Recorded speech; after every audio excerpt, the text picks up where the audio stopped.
Hello and welcome. That's right. Hello and welcome to Under the Gun. I'm David Tuchman here each and every Tuesday night. Happy Halloween to those of you who celebrate this frightful holiday. Anyway, once again, thanks so much for joining us, guys. Here we are at CrushLivePoker.com's Under the Gun. That's right, Crush Live Poker, the first and only site out there specifically for live poker.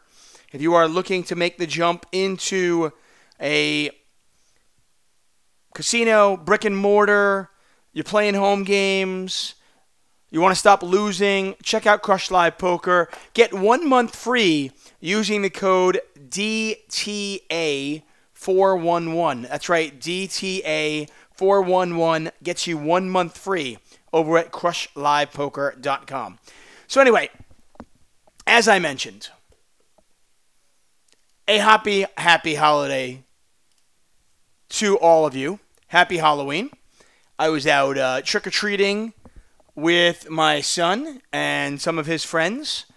And I got to tell you, I feel kind of old because old people say stuff like, man, Halloween is different than it used to be.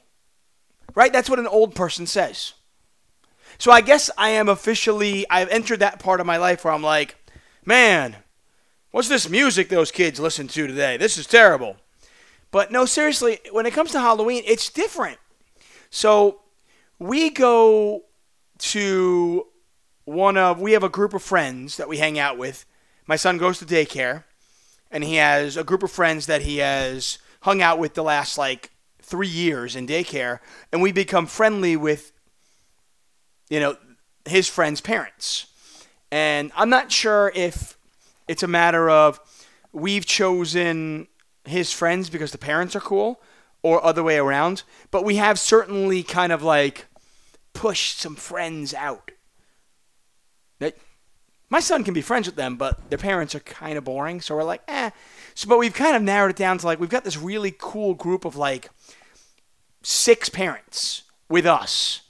And we all have a good time. Anyway, we go to one of their houses in South Pasadena, where I believe actually Halloween was filmed. One of the Halloweens was filmed. And it's just picturesque Americana neighborhood.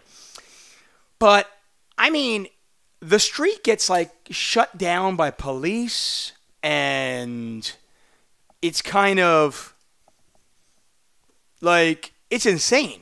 I mean, the amount of children and parents on the street, it's just ridiculous. And it's just a residential street. But there's lines to go up, the walkway to go say trick or treat and get your candy. I don't remember it quite being like that. I mean, in fact, out of all the houses we went to tonight, my son only had to knock on one person's door. Everybody was either outside or their door was open because the steady flow of people. And I don't know, I kind of remembered even as I got a little bit older and I wasn't trick-or-treating or I was home, I still remember sitting down, you're watching a movie, the doorbell rings, you go up or the door knocks, you open the door, and then maybe 10 minutes later there would be another group. You get a little rush at some point, maybe at 7:30 at night. I don't know. Anyway, Halloween has changed, which made me feel old. But let's take a look at my kid's Halloween candy. What did he get? He got toys and shit too. Oh, look at that. The Big Bar Twix. Big Reese's Pieces. I'm sorry, Big Reese's Peanut Butter Cup. Strong. He got some Halloween pretzels, which he's already eaten, apparently. M&M's. Twizzlers. Trying to look for any score here. Swedish Fish. Ooh, Almond Joy, but not a full one. Small one. Sour Patch Kids, which are empty. Apparently he ate those already also. What the fuck, dude? He got Play-Doh. My kid got Play-Doh. See if we got anything really lame. Yep, here it is. Somebody did it. There's always got to be a complete asshole out there. Crest. Let the kid enjoy Halloween. Don't give him toothpaste, okay? I'm his dad. I'll go buy him toothpaste. You know what I mean? Toothpaste. And by the way, it's not even kids' toothpaste, which is the worst thing about it. It's adult toothpaste. There is a difference for those of you who don't have kids. There is a distinct difference. A full Snickers bar. That's pretty strong. Among many small candies. You got lots of small stuff. Nestle milk chocolate. Some good stuff here. The bag got heavy, which is why we didn't hit more houses. The bag did not get full. The bag got heavy. Hey, beer of the night. I've got two. An old familiar favorite out of Michigan, which is our Two Hearted Ale. Now, this was an award-winning beer that I'm forgetting, and my apologies, one of our listeners sent me a couple of years ago, and I am a fan, so I picked that up. And then I picked up a Sunny Days, which is a citrus blonde ale out of Paso Robles, California, which is kind of middle of California up the coast. It's a wine country, but I've heard good things about this, so I'm going to give it a shot. So we got a Sunny Days little dude here. Citrus blonde ale. We'll give that a shot. Congratulations to those of you in the poker world and to those of you who like justice. Pennsylvania joins the online gaming world as the fourth state to do that. Really exciting news on many levels. DFS, it was part of the DFS package, and according to, we're going to get Chris Grove on the show. We've had Chris Grove on many times before, but we'll get Chris Grove on again to talk about the legal landscape. Does this change anything? How did this get through? I read some of the stuff he talked about, and he talked about the power of the DFS lobbyists and how good they were at getting things done.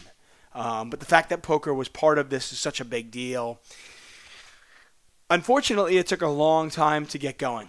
And you wonder if online poker is going to have to ride on the coattails of DFS to be included in a couple of other states' bills, which I think we're all fine with. Nonetheless, though, fourth state to become legal, and pretty exciting, obviously, Pennsylvania. Pennsylvania, New Jersey, not that far apart. So, we're getting a little bit of an East Coast pull there. What a fucking baseball game it was 2 nights ago. So I was actually, a buddy of mine called me up that I went to high school with. And I see him like once every 5-6 months. He lives out here. He's a very, very accomplished editor. And he's friends with lots of people in the business and lots of other editors. I played poker with him and a bunch of his buddies. Shout out to Tom. And anyway, he sent me a text. He was like, hey, I haven't seen you in a while. You want to get together for the game? Let's go watch. And I said, yeah, sure. Sounds good. So we get together for a game, what was, of course, Game 5 in Houston. And I'm not a huge baseball fan, but I love competition. I love playoffs. I'll watch the NBA playoffs. I'll watch anything if it's like the playoffs. You know what I mean? I can't really get behind, like, baseball in May. Sorry. It's really not that exciting a sport. I like going to the game. I'm all for it. Go to the game, have a beer, have a hot dog. When I was a kid, I used to score games. I love that too. I kind of got into that. I have to imagine my scoring days are over though. Unless I teach my kid how to do it, and then I'll just matter of him doing it. Anyway, does anybody score baseball games anymore? I'm gonna say a no. But anyway, what's up, AJS? How are you, man? Good to see you. AJS says we had tons of kids come to the door with no costume. What? Yeah, dude, you don't come with a costume, I'm not giving you a treat. Sorry.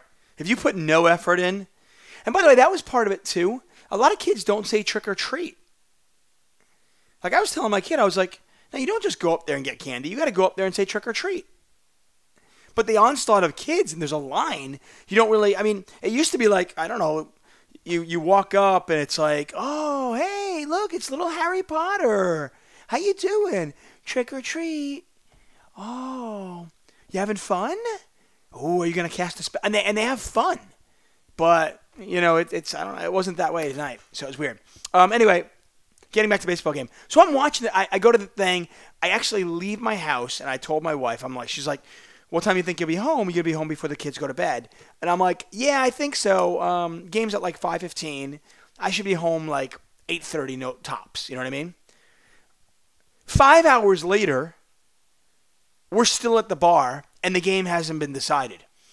And that was before extra innings, basically. I mean, it was a 5-hour, 9-inning game. I mean, if you missed the game, it's just unbelievable. I mean, you're talking about the Dodgers putting out there one of the most accomplished pitchers in the history of baseball, albeit he has had a terrible record in the postseason. And it just continued that night. He pitched lights out in game one, and after that, I said, well, okay, this series is over, right? I go, if Clayton Kershaw's going to pitch like that, I go, and he's rested, they're going to have to face him a lot, and they're never. So we're watching the game. Dodgers go up 4-0, and I'm like, and we're kind of, to be honest with you, we're kind of like tangentially watching the game because we're drinking beers, we're having wings, we're chatting, you know. The game's on, and we have it, but it's 4-0, and Clayton Kershaw's pitching. We're like, okay, game's over, right? No. They tie it up 4-4. Then the Dodgers come back and go up 7-4, and Clayton Kershaw's still pitching. You're like, okay. You gave Kershaw a 4-run lead. That didn't work out. Now you gave him a 3-run lead. That didn't work out. Back and forth all night. I mean, it was like a Rocky fight. Like, even if you're not a boxing fan, everybody likes Rocky fights. This game was one of the best World Series games I have ever seen. And from what I hear, one of the best games ever. I mean, the only thing that prevented it from probably being the best game was the fact that it was not a game clincher.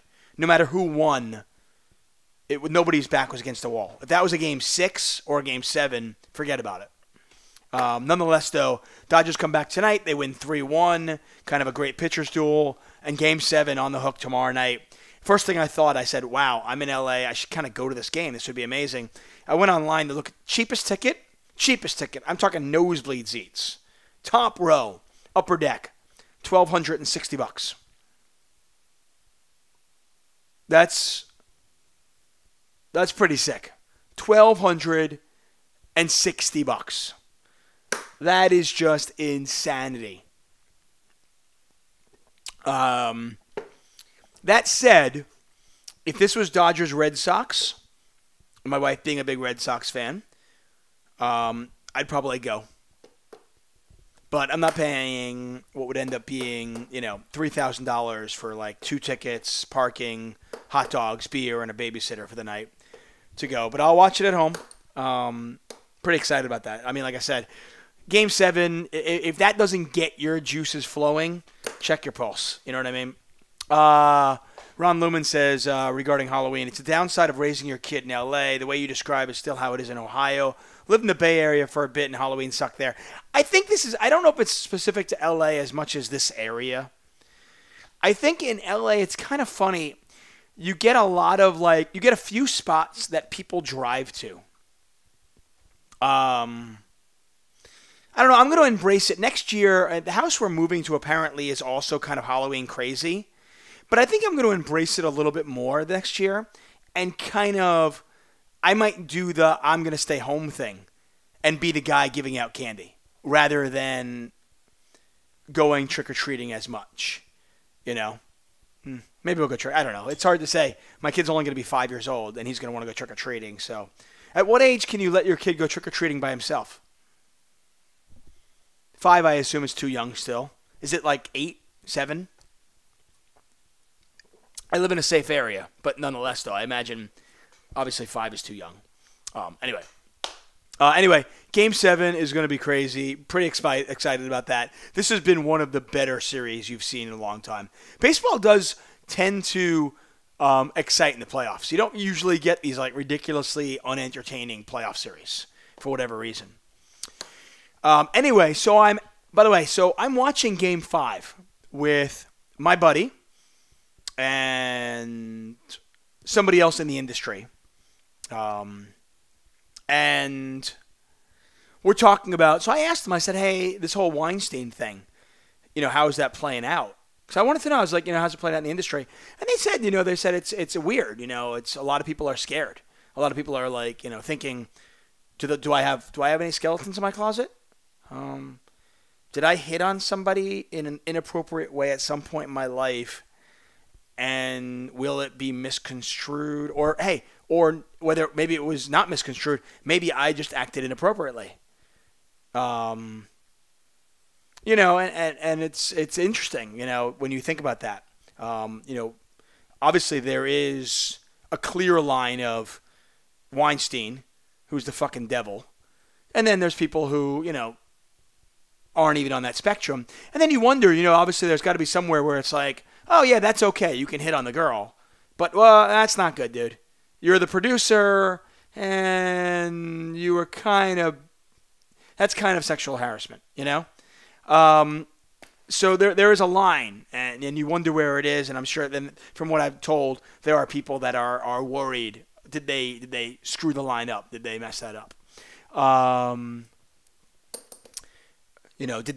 they guilty of doing this? It's funny, not funny at all. Sorry, Clayton Fletcher actually put on Facebook right after Weinstein and everything. He said he came out and said this, and I thought it was really actually well said. He said, "I want to apologize to anybody out there that I might have treated inappropriately in the past." Unbeknownst to myself, and I've seen guys coming out and saying like, I want to apologize for not standing up when I should have. And obviously we live in a different era right now, and there's a casting director out in Hollywood, and it's kind of disgusting because my wife had an incident with him many years ago, and his name is Andy Henry. And he's a casting associate, and he still works in the industry. I mean, I found that somewhat shocking. This is a guy who has numerous complaints against him. Obviously, the landscape was much different back then. Maybe things changed now. I don't know. But I thought it was somewhat disgusting. But anyway, so it comes up, and I'm talking to these guys, and we're talking about, other big names who's next domino to fall, okay? And one of the names I heard was Kevin Spacey. And I always find that really interesting because I have a history with Kevin Spacey. And obviously, unless you're living in a cave, you'll know that Kevin Spacey is allegedly being, It's alleged that he has, he tried to have sex with a 14-year-old. Then he came out and apologized for it and said, I'm gay. I don't really know how that's relevant to the fact that you tried to have sex with a minor. The two aren't. I didn't see the relevance of that at all. Anyway. I have history with Kevin Spacey because when I first moved to LA, I was quite young, not a minor, but I remember I was working at Jerry's Deli, and I just got a job here. It was one of my first jobs out here. I was only out here a few months. Actually, at this point, I was only out here like 6 weeks, and I got a job at Jerry's Deli, and I wanted a job bartending there, but they told me that I had to work my way up, and I was like, okay, no big deal. And anyway, they knew I bartended back in New York. Anyway, the owner of the bar's son owned a nightclub next door. It was kind of a cigar club, nightclub bar next door. And his name was Guy. And the place next to Jerry's Deli was called Guy's. Anyway, Guy comes in, or the general manager came in, whatever it was, and he said, David, you bartend, right? And I go, yeah. And he goes, I need a favor. We need you next door. We need you to bartend next door. And I'm like, oh my God, yeah, of course. I'm like, what an opportunity. This is awesome. Little do I know that it's not just any old party.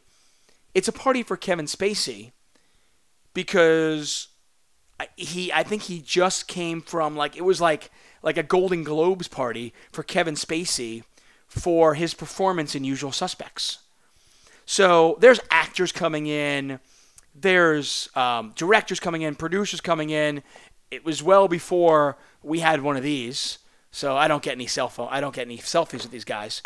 But at one point of the night, Kevin Spacey comes in the back, and he's talking to me, and he's like, Dave, let's do a shot. So I'm like, oh my God, this is fucking amazing. Oh my God, yeah. So I do a shot of tequila with Kevin Spacey. I'm like, I couldn't believe it, right? Anyway, later on, Quentin Tarantino comes in. And I'm not a starstruck kind of guy, but I mean, I'm fresh off the boat. You know, I might be 22 years old. You know what I mean? I am fresh off the boat. I'm in LA. I graduated college. I lived in Manhattan for 9 months, 10 months, and then I moved to LA.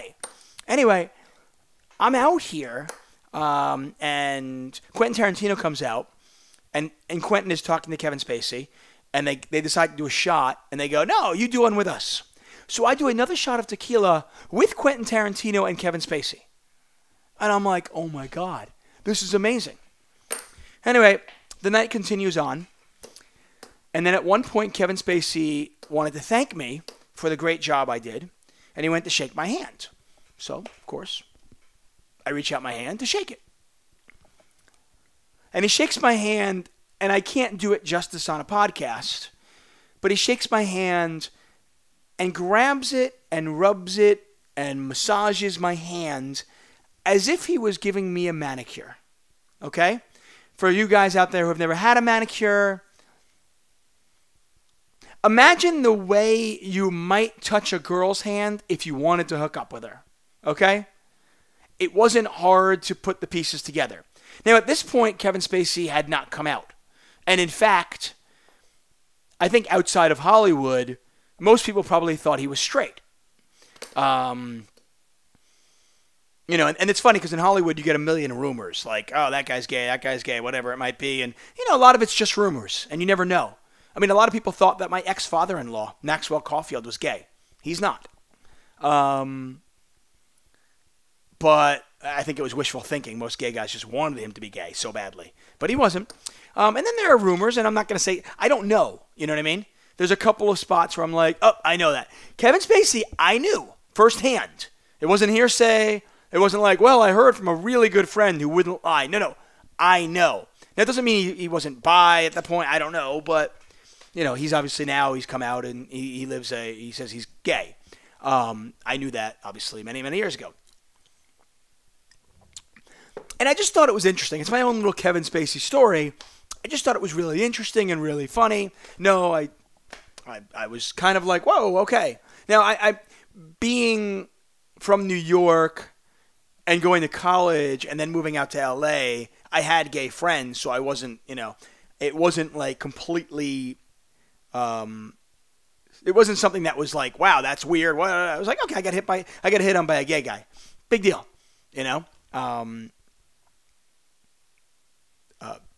I used to get hit on by a lot of gay guys. And I was like, it's flattering, to be honest with you. I was like, oh, cool, thanks. Like being hit on by a girl. It was just, the only difference was I'm not gay, so, that was it. But anyway, it's my own little Kevin Spacey story. And like I said, I never thought anything of it because, I was in my 20s, early 20s. And obviously he was much older at the time, but much older than me. But, certainly nothing wrong with, a man hitting on a man of age. Nothing wrong with that whatsoever. So I never thought about it. And then obviously fast forward many, many years and you find out that this horrific story that, of what he allegedly did with a 14-year-old or attempted to do with a 14-year-old. And it just kind of, continues on this story of all these other people, and from what I hear, there are more dominoes that are going to fall. And we'll see how that plays out.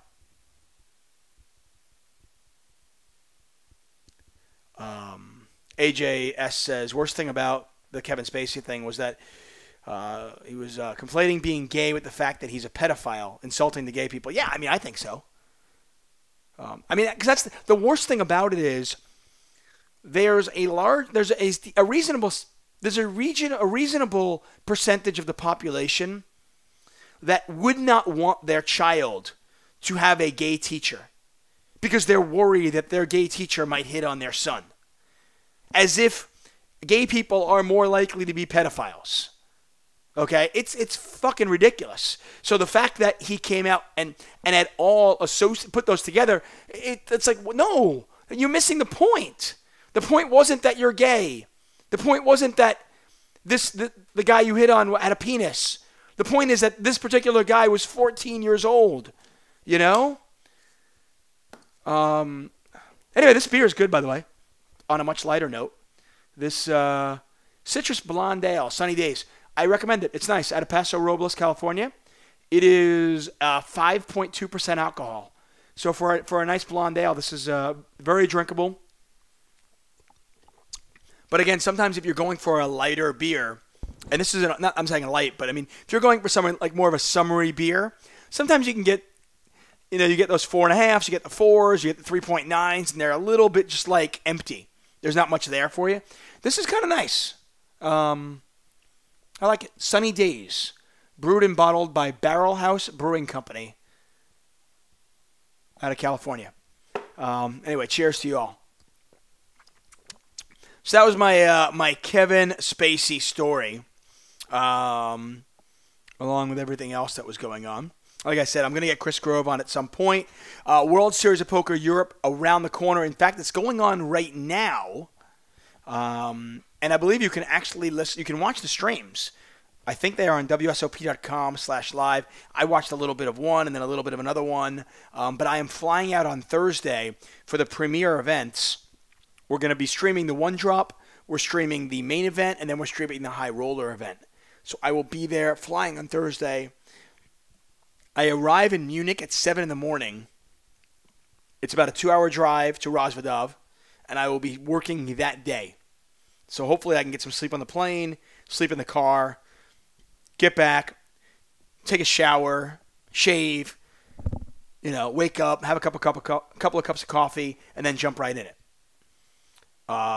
Derek Cole says, what time is the giveaway?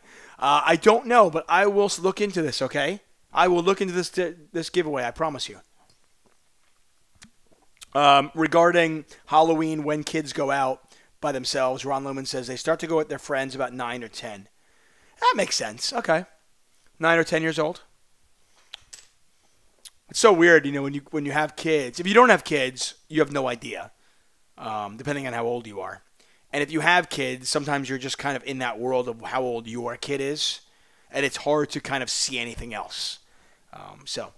Anyway, there was a gentleman who called in last week named David Miller. He tried to call twice. It didn't work. Tried to call a third time. Didn't work.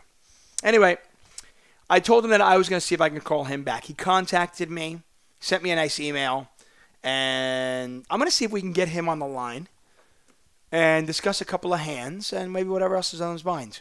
He sent me a couple of hands. I'm not going to lie, David. I didn't think either one was particularly, crazy. But you know what? For a lot of our viewers out there, we play 5-5. We play 2-5 or 1-3 or whatever it might be. And I think that it's certainly worth chatting about. Let's see if we can get Mr. Miller on the line. Cheers to you all, guys.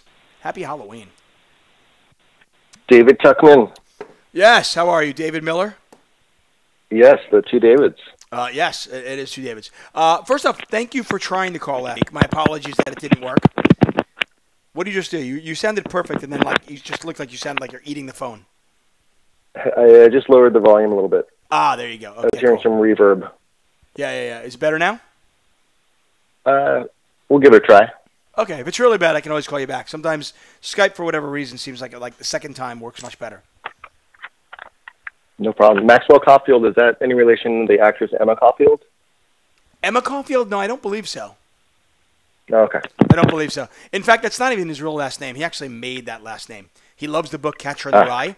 He loves the book Catcher in the Rye, and Holden Caulfield, who's, obviously the protagonist in that particular book. He loved that Holden Caulfield, so he became Caulfield. But no, he's married to Juliette Mills.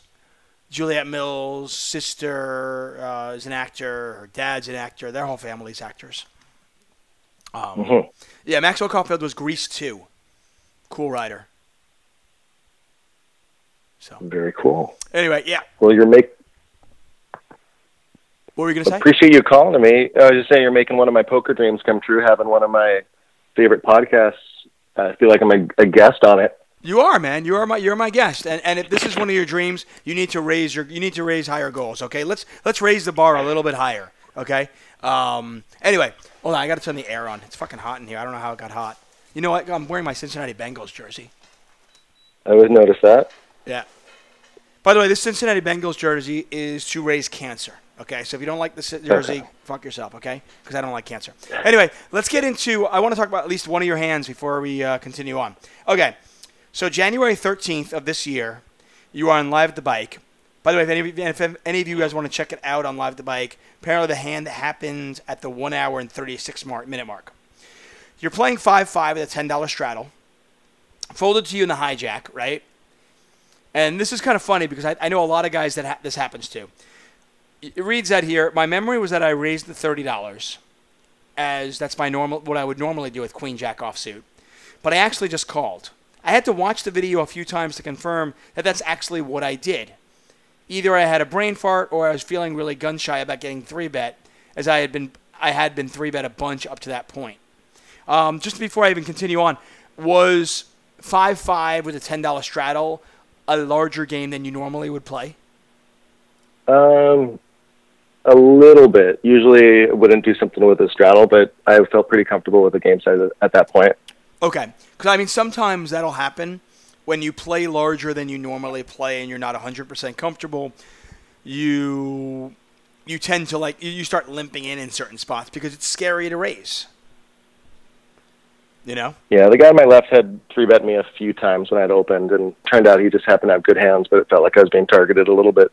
Right. So you figured, okay, I can keep this pot a little bit small. Pardon me. But I still remember in my head that I'd raised it. So that's something too, where if I hadn't had the video, I would have been positive I had. Yeah, I mean, it's funny. I think in tournaments, I can make an argument, and I can make a reasonable strategy for limping in certain spots. I think I've actually mentioned this once. I played the main event a couple of years ago, and there was a gentleman who kept 3-betting. He 3-bet all the time. He really, really aggressive. And I wanted to play hands against him, so I just started limping in from the cutoff and the button with hands like King 9, Queen 9, hands that I really wanted to play post-flop, and I normally would have raised with, but I knew couldn't face a 3-bet. His 3-bet sizing was also quite large.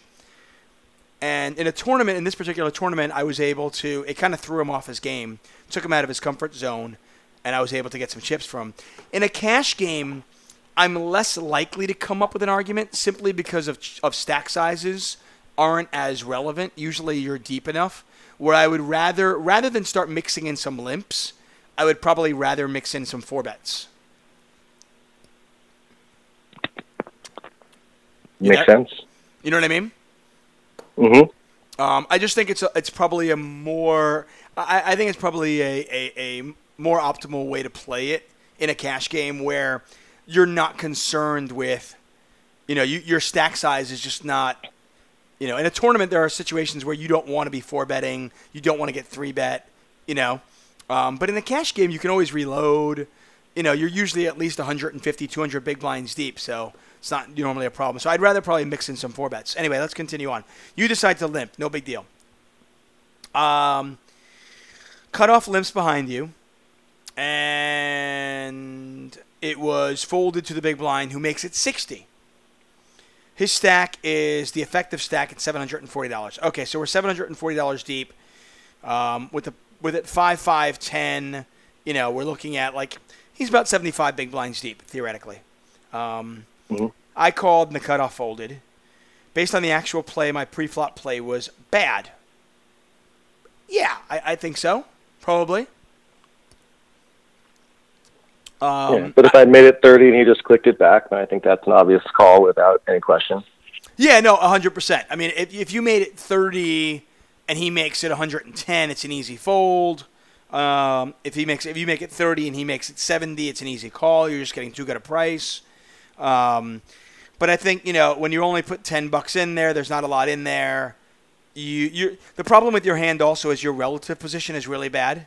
I think because you don't close the action, and if you call, there's a reasonable chance the guy behind you calls as well, and it makes it much more difficult, I think, in my opinion, to navigate post flop, because you're almost going to always have to make a hand to win, because how can you float when the guy's behind you? You know what I mean? It's a little tougher because you got a guy behind you got to worry about. Does that make sense? Totally. Yeah. So I think once I limp with that hand, I'm probably just going to fold it. You know what I mean? Especially when my opponent only has like 740. So he's put like just under 10% of his stack in there. Anyway, flop comes out Jack 5-5, which, and your head's up here. So you've got top pair. And then Jack of Hearts, 5 of Hearts, and then the 5 of Clubs. Right, yep. Jack of Hearts, 5 of Hearts, 5 of Clubs. Thank you. And the big blind leads out for $75 into, and I'm trying to make sure the pot should be about 145-ish. Something like that. So he bets just a little bit over half pot. You call, which is 100% standard. You mentioned here, didn't see a reason to raise, rather dry flop other than the heart draw, and I could easily see a big ace leading out there. With the blinds, the pot is now 295. That seems right. I think anything but calling is. I hate to think of poker. I mean, if you watch the podcast and listen to the podcast, you know that I hate to think of poker as like black and whites. But I think calling here is about as black and white as you can get.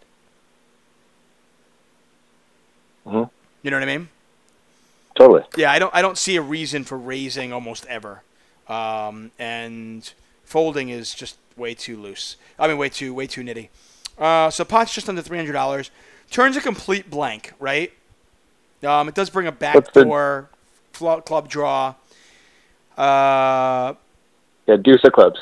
Right, deuce of clubs. Possible added straight draw outs if he was getting frisky with ace little. Okay, I'm not really worried about that, but yeah. Again, he leads this time for 225. Okay, now this is where it gets interesting. He's got 385 behind, and he leads for 225 into 295. So it's a pretty big bet. What was your thought process on this straight? Well, it was definitely kind of, it felt like I either had to go, I thought about it for a while. I felt like, I was thinking about some of the stuff from the Crestley poker things where you give someone an extra card. If he had a non-made hand, like a suited ace, either hearts or clubs, he just picked up extra equity. Right. And if I just call, then I'm basically giving him a free river where he can bet all in if he hits a flush, and he can check and fold if he misses. Right, and that's interesting you say that. I mean, if you don't think, I can get behind that line of thinking if you don't think your opponent's going to triple barrel bluff. You know what I mean? If we don't think that our opponent is going to bet missed clubs or missed hearts on the river, then I can definitely get behind either raising all in or folding. I mean, generally speaking, if my opponent is bluffing, I don't want to stop him from bluffing. But there are some situations where we know our opponent is one and done. Or we know our opponent might fire a second barrel, but is never moving all in unless he makes his hand. Did you have a read on this guy at all? I mean, did you know anything about this guy? I knew him a little bit. His name actually was David Miles. We had chatted before the hand because he was in town visiting. He was on the wait list, and when they asked if he was me, they thought maybe he had made a mistake, and like, oh, David Miller, well, maybe it's David Miles, maybe that was a mistake. So we actually chatted for a bit before. I knew he was from Washington, knew he was a recreational player. He'd been relatively tight so far. I saw him pay off on a hand where he had just, pocket nines against pocket queens. They were all little cards the whole way, so the other guy got 3 streets of value from him. Okay. But otherwise, he'd been relatively quiet.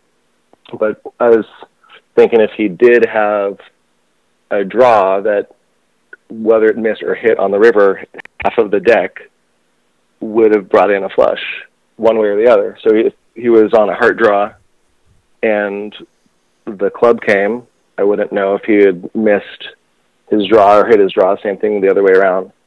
I mean, so that's kind of what I was thinking. Right. Did you think that he was? Did he have it in him to use the other flush, whichever one he didn't have theoretically, for bluff outs? I felt like he did. I was relatively long in the session as the TV time goes, but it was still a small sample size of seeing him, and he definitely seemed competent from what I had observed so far. Did you think he was going to bluff with anything else? I mean, let's say he had ace queen of clubs, which is certainly a reasonable hand. So I'm trying to think of some hands that he might have that he might double barrel here. So he's got ace queen of clubs. He bets the flop. And he gets called. Okay. Ooh, he picked up a club draw. So now he's going to bet again.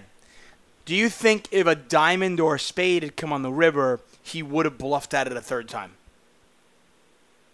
I think that if it was something that brought in one of the draws, I think that if it was a heart, I think he would have bluffed at it. I think if it was a diamond or a spade, I don't think he would have.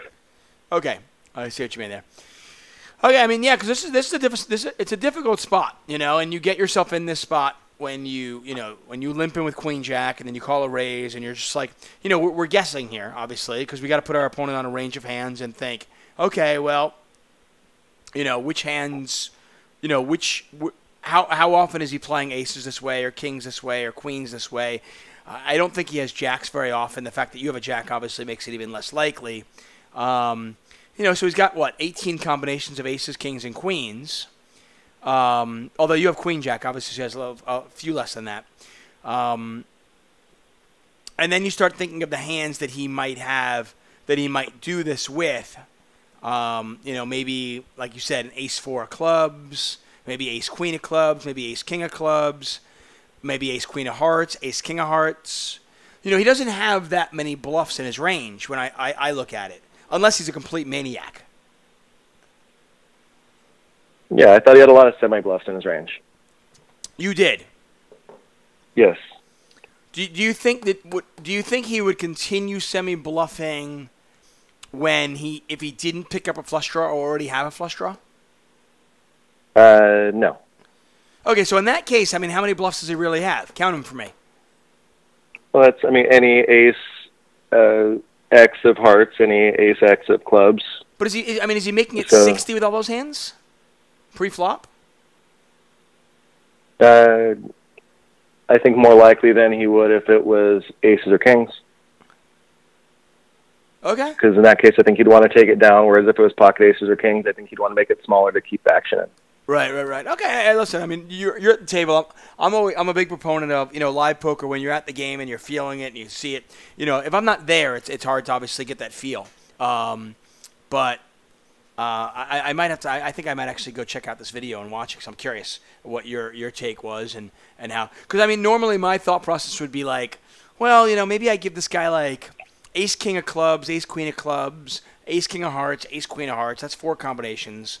Maybe I give him like one combination of like ace-4 of clubs and maybe like ace-4 of hearts. So like I'm only thinking like 16. But if you're including a lot more of those ace X's, then he does have. I'm sorry, 6 combinations, and not 16.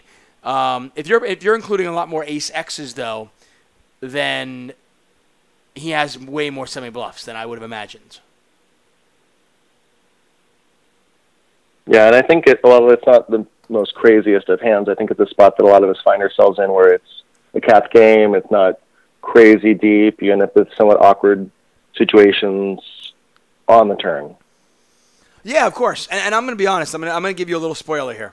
I obviously know how the hand played out because I read the whole thing. But in my head, when I was reading it for the first time, I was thinking, oh, this is a fold. I'll come out and say it. I thought it was a fold in the turn. Because my attitude was, I don't think this guy has enough bluffs. And I'm just not getting that good a price. I'm getting just a little bit under 2-1 because he bet 225. And I'm not getting a very good price. And I think he's going to have like 3 times as many value hands as he is bluffs. And I thought, okay, so I'm not getting the right price. I'm going to let this one go. But then, of course, the big reveal was you decided to move all in, and guy had ace-4 offsuit. And he ended up folding. Yeah, now, by the way, if he has ace-4 offsuit, he's actually bluffing a lot more than I think you and I think. Even he's bluffing even more than you thought he would be bluffing. Yep. You know what I mean? Because that's not even including, forget about the ace-x. I mean, if he's doing that with ace-4 offsuit, it's like, wow, he's just got so many bluffs there. You know what I mean? But it talks about... Sorry, go ahead. Well, I was going to say, I definitely considered folding. I think it's important to think about all your options. I definitely considered folding. And then I kind of felt like it was either an all-in or a fold. And then, I don't know, if you were in his spot and you're playing like that and you saw someone limp, call, and you had, say, queens, would you ever fold to a shove thinking that I'd got there with like 6-5? No. Something like that? No, I'm not folding. I'm not folding an overpair to you. I saw that you wrote that and everything, and you're like, oh, maybe I can get king jack or ace jack to fold. To me, if I'm betting for value on the turn and I'm only leaving myself like $300 behind, the pot's just going to be too big. I'm just getting too good a price at that point, I think. But the one thing that I thought was interesting about this hand was it talks about the power of the double barrel. You know, and we talk about that at Crush Live Poker all the time. And it's really strong. You know, that like one bullet just doesn't get it done very often, but that second bullet, because your hand, like, yeah, you're going to have some jacks in your range. You're also going to have like 7s in your range. You're going to have 8s in your range. And a lot of those hands are going to fold to double barrels. Like I said, I mean, I read your hand, and before I got to the conclusion, my thought process was, yeah, this is probably a fold. So the play that this guy made would have worked against me. Kudos to you. I'll give you credit, man. You made a nice play there. I don't know. I mean, again, I don't know. I don't mind shoving if you're really, really certain of the fact that your opponent is not going to bluff the river.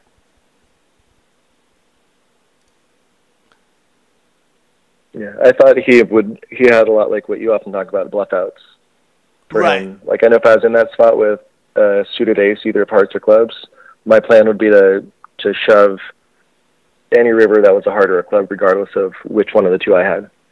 Right. Totally. I can get that. Yeah, and obviously, I mean, this guy was a lot more aggressive and looser than I had given him credit for, based on what you were saying. Anyway, so you put that in there. Next hand here, this is at Stones. Was this on Stones Live, by the way, or no? No, it just happened to be, I was heading back from main event of the circuit up in Tahoe at Thunder Valley, and I'd heard nothing but good things from Stones, mostly from you. Also Lon McCarran, who's a delightful person to play with. I've played with him in Tahoe before. So I was heading down. I've been on the list for 3-5, an interest list. And I was playing 2-3, passing the time, and then the game opened up. And so everyone, brand new table, brand new people, and the max buy-in when you start the game there is 1,000, as you probably know. Yeah. It's a good game. It's a really good game. And that game gets big. I mean, if you can get there when the game's going on for a while, oftentimes you can buy in for $2,500, $2,200. That game gets big because you can max the highest buy-in.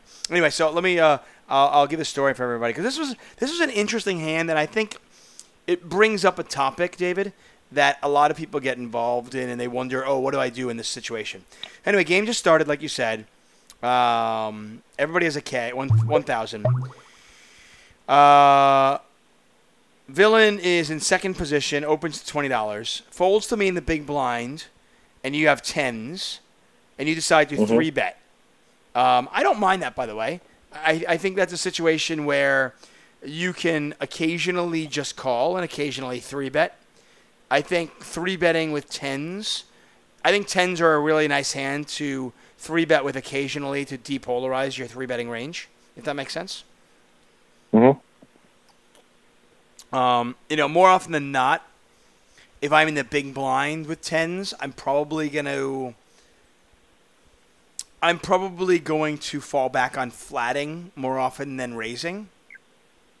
What was your thought process on that? I was thinking that out of position, I don't mind taking the pot down pre-flop, and also kind of defines his range. I would think if he had something like aces or kings, I figured I would get 4-bet.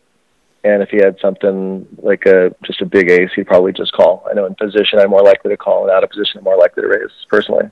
Right. Just for my own thing, I'm probably more likely to 3-bet this when there's other callers in there. In a heads-up situation, I'm in the big blind. I'm probably going to be a little bit more polar with my 3-bets in that exact situation. Because I'm already heads up, I close the action. I really, really don't want to get 4-bet. And frankly, even if I just get called, my hand is not going to be that easy to play post-flop on a lot of flops. You know what I mean?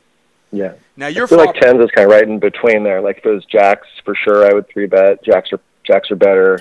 If it's nines or below, I'm probably just flatting. I feel like tens is kind of right in the middle. I'm going to throw something at you, David. Just throw this in your game. Just incorporate this in the game. Don't always 3-bet jacks.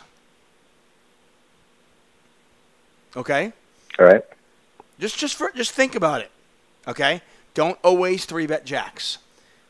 Okay? Because there's going to be times where, yeah, you'll 3-bet with jacks. It's funny, Bart got into a situation many years ago playing at the main event, and he was talking to me about a hand, and then for whatever reason, we ended up going to at this point, I think it was like a deuces cracked party, and we were talking to other like poker players, some really good players, and we were all talking about this hand, and the guy kind of came up with something that was kind of interesting. He's like, listen, I don't really like 3-betting jacks in this spot because you said the villain opened a lot. So he's like, what ends up happening is you just get your opponent to fold so often. And he's like, you don't get to realize the true value of jacks because you just win his open and that's the end of it. And I know, like you said, hey, it's a tough hand to play out of position. I don't mind just taking it down. But pocket tens, pocket jacks, these are hands that we can win huge pots with if we play them well. And if the flop falls the way it could. You know what I mean? So, anyway, just like I said, I mean, I think, I think 3-betting occasionally with nines, tens, jacks is certainly good. But I think occasionally not 3-betting those hands is also good. So I don't think it's terrible to put that in your game. Anyway, so you make it 75, he calls. So it's about, like you said, 150 in the pot. Flop comes out, gin for you. Queen, 10, 7. The queen and the 10 are spades. So we've got two spades out there on a queen, 10, 7 board. You have middle set on what is a very wet board. You lead out with a bet of about $100. He calls, right? Do you think that's a good size for a lead? And do you support the lead? Yeah, I mean, I'm going to be honest. Like it's funny. I think when you're heads up, I don't think there's a bad way to play this hand. I'm gonna come out and say I don't think checking would have been bad.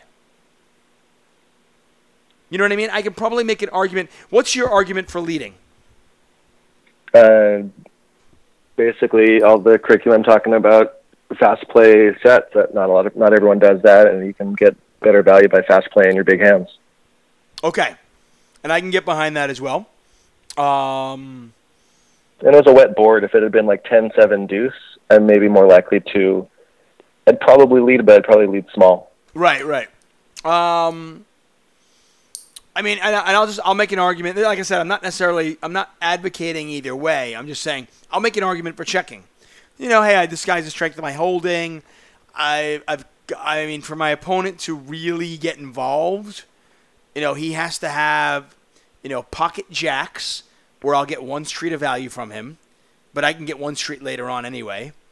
He's got to have a queen in his hand. So it's going to be difficult for me to get much value unless the guy's got some sort of crazy draw, where he could have a combo draw for sure. But if he has those draws, he might bet anyway. And then after you check, would you just then check call? Would that be the plan? I might play it as a check. I mean, that's what I'm just saying. I think when you are heads up, when you're heads up and you're out of position, I think you can really mix it up a little bit. I mean, I think you can imagine, how would I play ace-king here? How would I play aces here? Like, let me ask you this. Let's say you 3-bet with aces out of the blind, which is obviously fairly mandatory, right? You're going to generally always 3-bet with aces there. Are you always betting that flop? Because I don't mind check-calling that flop with aces. Would you be more likely to check call with aces if you had the ace of spades, or less likely? I would be more likely if I had the ace of spades. Yeah. I'd be slightly more likely to if I had the ace of spades. I mean, I'm not playing poker scared of the monster under my bed. It's a heads up spot. I'm not going to give this guy a flush draw. But yes, if I have the ace of spades and it's that much less likely my opponent has a spade draw. Keep in mind the queen and the 10 were spades. So, it's even less likely. There just aren't that many combinations of flush draws when the queen and the 10 are spades. Now, if the 7 and the 10 were spades, there's a few more. Yeah, especially if I have the pocket aces with the ace of spades, I think you're exactly right. There's less flush draws out there, so you're... Right, so I guess my point is, let's say you decided to 3-bet with, let's say you were mixing it up and you wanted to 3-bet with king-queen or ace-queen. I'm just saying you're not always leading out there. So I think, if you're not always leading with every hand, I can make an argument for also checking ace-king and checking my sets too. I don't think it's terrible. I mean, I think your point is valid that, fast playing sets is the way to win big pots. But you've got to realize that at this point, when you flop middle set on a queen 10-7 board, it's going to be hard for you to win a big pot. There aren't really any two-pair combinations your opponent can have. And, if he has a hand like king-queen, he's going to call one straight, and he might even get 3 straights, but he also is probably going to bet that flop too. So, just another argument. Like I said, I'm not advocating either way. I just like to think about it. So you bet 100. I might go a little bit smaller, but I don't hate it. I think it's fine. Mm-hmm. Anyway, okay, turn is the 4 of spades. Okay, the first question I have for you is, now, when your opponent calls you, you didn't put out this little pussy bet. You bet 100 into 150, right? Mm-hmm. What do we put our opponent on? Well, it's hard because it's literally the second hand, so I've not seen him do anything. But from a normal early position raise, that typically would be strong holdings. Right. So ace-queen is definitely out there. I don't block any of the queens. Ace-king, I think, is definitely out there. A lot of people in position was just going to call a 3-bet, not going to raise with it. 100%. Not necessarily all the time, but a lot of the time. King-queen, king-jack, definitely thought that those were all possibilities, as well as, I thought less likely a smaller pair, but again, it's hard. I thought definitely there was flush draws in his range for sure. But I didn't want to make it obvious that I was possibly afraid of the flush by just checking the turn. Okay. Can I ask you why you're hesitant to make it look like you're afraid of a flush? And by the way, I don't necessarily agree with that, but I'm just curious, why are you scared of like making it like, oh, I'm scared of this? I think if I check the front door flush coming in, I think if he's a good thinking player, that it would be an opportunity for him to say, all right, well, I can take this away now that the scare card came, regardless of what he had before. Right, but aren't we occasionally going to be playing?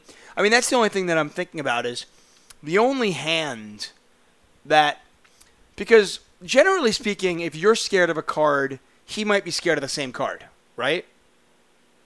Right. And of the hands you mentioned, flush draws, we can't beat those. If he had a queen, there's a distinct chance that he might like bet one straight and then probably check it down unless he improves, because he's got top pair and he has showdown value, and he's got to be a little bit concerned that you have a flush or you've got a bigger pair or a bigger pair. I mean, I'm trying to think, like, the only hand that would make a lot of sense, like if he had king jack, so he was open-ended in the flop, and the flush came, it would be pretty sexy of him to kind of turn that into a bluff, I think, and use that flush card. Right.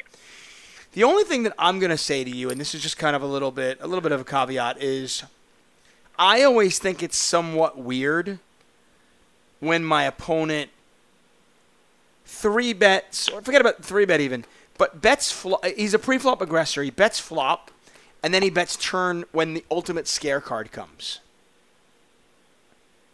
Like, I'm like, in my head, at least I'm thinking to myself and going, aren't you afraid of the fact that I might have a flush? I did call you. Right? So it makes me think of one of two things. Either A, you have the flush. Right? Right. Or B, you're full of shit. Like, generally, like, my only thought was, like, if I had aces here and I didn't have the spade, and I decided to bet the flop, and then the 4 of spades came off, completing the flush, man, it's really hard to imagine me betting again. And by the way, it's not just because I'm worried that my opponent has a flush. It's also a matter of, can I really get 2 more streets of value from like queen jack of diamonds? Maybe I can. I mean, if I'm playing against that type of player, maybe I can. What about, I was thinking maybe he might even have in his range something like ace-queen with the ace of spades. Oh, 100%. He could. Yeah. Right. I mean, these are all possibilities, you know. And I mean, I think, you know, the argument for betting is, you know, we don't want to give our opponent a free draw if he's not going to bluff. Like, let's say he's got king-queen with the king of spades. You know, does he ever just check that back and go, you know what, I'll check it back. Queen jack with the jack of spades. Does he ever just check it back? I just don't think there are that many hands. But I think this hand brings up a really interesting point where we either flopped a big hand or already had a big hand relative to the board, and a really big scare card comes off. And the question of, how do we play it going forward? You know? In my opinion, and I want to get yours, in my opinion, I think stack size is really, really relevant in these cases. And I think the other thing that's really relevant is, can my hand improve? For example, let's say I had flopped a straight on a 10-7-6 board, right? But there's 2 spades out there, and then the 3rd spade comes off. Now, my hand can't improve, so I don't mind betting as much, especially if let's say I don't have a spade in my hand, you know? I flopped the straight, but I don't have a spade in my hand. My hand can't improve. So if I get raised, I can just at that point kind of look at it and be like, well, I can't, you know what I mean? It's not like I'm ever getting raised off a draw.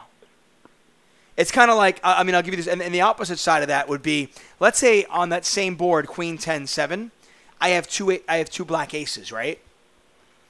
And I bet, let's just say for argument's sake, I bet flop. and the turn comes off a spade. Now, you can make the argument for betting that turn because it's really, really difficult for you to get raised because your opponent can have the nut flush. But remember, it's not PLO. Your opponents can still raise you without the nut flush. In PLO, obviously, generally, they're not going to. But I really don't want to get raised when I have 2 black aces there. You know what I mean? I really want to see a river. So you've got to kind of weigh, how many streets of value can I get with my hand now that the ultimate scare card came off? With, do I have a redraw? And, how likely is it my opponent's going to raise me and what amount and everything like that? In your spot, your hand can improve. You know what I mean? Mm-hmm. I also think that the turn card is really bad for you, not just because you could be behind, but because it's going to be tougher for you to get value. You know what I mean? Yeah, I mean, in some ways, if it was something like you said with ace-queen or king-queen with the ace or king of spades, I think that's definitely a hand someone's going to call it. 100%. Not even a question.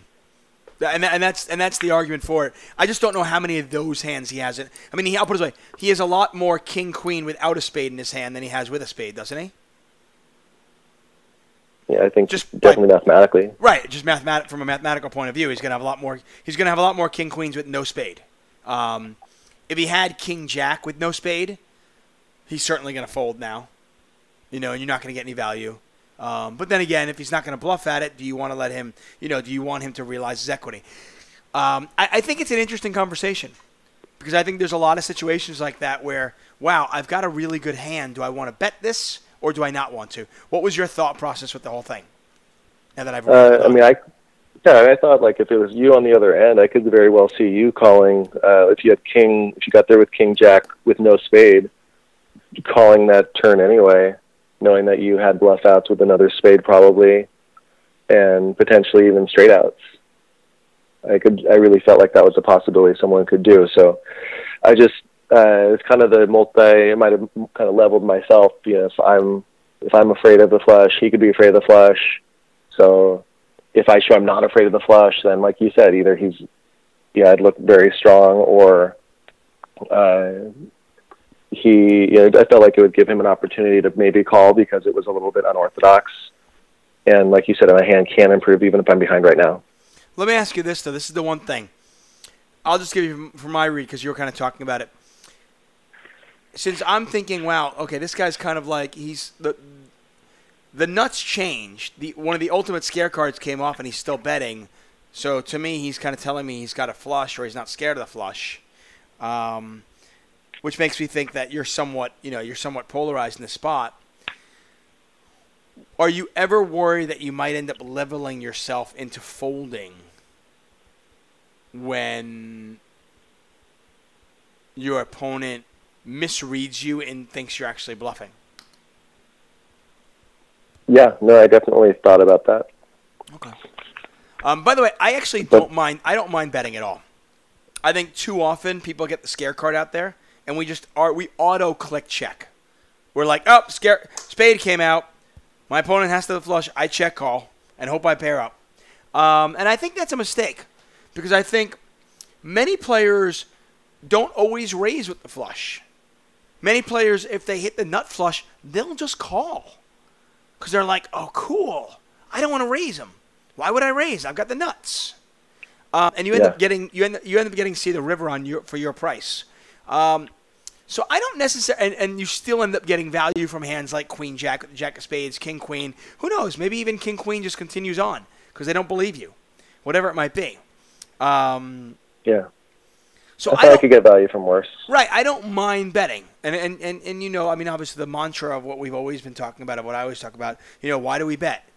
To get value from worse or to get better to fold. Obviously, you're never getting a better hand to fold in this spot, but can you get value from worse? I think certainly you can. The nightmare really is you bet half pot and your opponent moves all in and you're like, fuck, You're like, shit, I don't even get this. Do I call this? Do I see the river? What do I do? Yeah, you have to figure out the math. Assuming you're behind what the math is, does it make sense to call or not? Right, although maybe you're not behind. Maybe your opponent's got king jack Yeah. and king of spades. You know what I mean? Yeah. I mean, there's obviously a lot of other ways to do it. Anyway, you decided to hold on Yeah, I led 200 into the 350 pot. Yeah, I might size it a little smaller. But I like I said, I don't mind betting. I really don't. Yeah, I was kind of setting up to if things went well, if he called on the river, where now a shove is very reasonable based on the pot size. Well, that's what I was going to ask you. What do you? I mean, let's say you bet 200 on the pot before we even get to the river. You bet 200 on the turn. If your opponent just calls you, and the river is a red deuce, what are you doing? Are you moving all in? Because that's the issue. And I said there's issues on both sides of it. That's the issue, though, because he could easily just have called with a flush.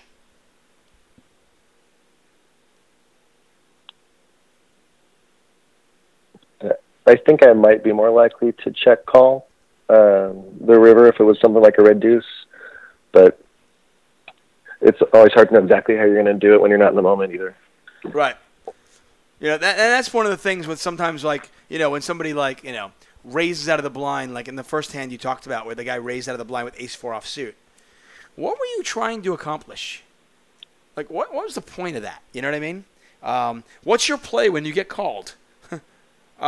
Just keep bluffing and hope my opponent folds. You know, it's like I think I'd be more likely to check call the river on this one if a non-spade river came and I didn't pair, because if he did have one of those hands that we were talking about, like ace queen with the ace of spades or king queen with the king of spades, he might be afraid that I have the flush, and he might then bet an amount on the river as some type of semi-bluff. But you're right, most people usually will just call with a one-pair kind of hand. Yeah, I mean, most players, especially in like a 2-5 game, generally are not turning a top pair into a flush, into a bluff. Like, he might call 200 in the river. He'd be thrilled to go check. If he bets river, I would imagine he's pretty much either has a flush or like king jack or king jack with the king of spades, something like that. Or maybe I'd size it really small. Yeah, maybe like 200. Okay. Again, if I size my turn bet to get a crying call from top pair. Right. So you lead 200 to 350. He raises you to 450, so it basically clicks it back. So it's 250 more to call. You said you felt like you hit the flush, but now it's really just a math question. But it's not just a math question because you got more money behind. And if you hit the full house, like, this is the big thing. So what was it? It was 250 to call. What was the pot size? I'm trying to figure it out off the top of my head. It was like 1050. Okay, so you're getting like over 4-1. You're getting over 4-1. You've got 10 clean outs. So, you know, you're going to hit that 20% of the time. So you're getting the right price already. And if you hit your hand, you're always getting paid. Right? Would you ever consider turning middle set into a semi-bluff there, where if he didn't have the nut flush and I bet the flush card and then he raises and I re-raise all in, if you don't have the nut flush, I think that's really hard to call right there. If you don't have the nut flush blocker. I think that's a little bit of FPS, fancy play syndrome. I think at this level, and I put a lot of hours in this level, I think that's a little bit ambitious unless you have a lot of history with that particular opponent. I mean, so you're telling me that you're expecting this guy to fold a flush, not on a 4-card flush, but a 3-card flush. It crossed my mind as a possibility. That's not what I did, obviously, but it's something that crossed my mind as if I was in his spot and I had not the nut flush and someone bet the flush card and then re-raised me when I bet my lesser flush, that would be really hard to call because, like you said, your hand can't improve. In fact, it can get worse. Yeah, but it's just his hand's just too damn good. I think that, I mean, I'm going to be honest. I mean, I'm not going to tell you it's never going to work because if you have history with a particular opponent, weird shit can work, okay? I got into a hand with Key in a really weird spot that I talked about on the podcast like 3 months ago. Really weird hand. I wouldn't play this particular hand against anybody else the same way. but I had history with this particular opponent, and I was able to make a move on him after he made a move on me. But I think that if your goal and what you're trying to accomplish is to get your opponent to fold a smaller flush, I think you're doing it wrong. Yeah, and I thought the best course of action there was just to call, which is what I did, and then with the expectation that I probably was behind, based on just the read at the table, how I felt at the time, based on him making it such a small re-raise, it definitely felt like he wanted a call, that he was trying to build the pot up, that he did not want to fold. He was trying to get me to stay in the pot. Right, and that's pretty perceptive of you. You know what I mean? If he had King Jack of Spades, if he had King Jack with the King of Spades, is he really playing? Yeah. Is he really betting that small? So I like that. But yeah, I think it would be. I'll put it this way. Generally speaking, I'm not trying to pull off big bluffs, but I would rather call with tens and have the intention of, okay, if board pairs, I'm betting. If a fourth spade comes off, I'm betting. I would rather that than doing it on the turn and trying to get my opponent to fold a flush on a 3-card flush board. Right. You know what I mean? Because there are some. If he doesn't have, if you think there's a chance that he's going to slow play the nuts, so when he raises, he has more jack high flushes, he has more king high flushes, he has more 8 high flushes or 9 high flushes. If we think that's possible, well then, at least when the fourth spade comes off, there's a plan there. You know what I mean? Exactly. Anyway, so you call. Pot is 1050.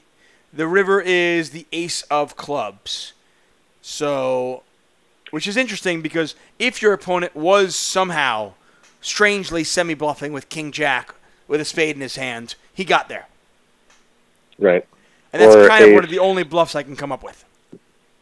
Yeah.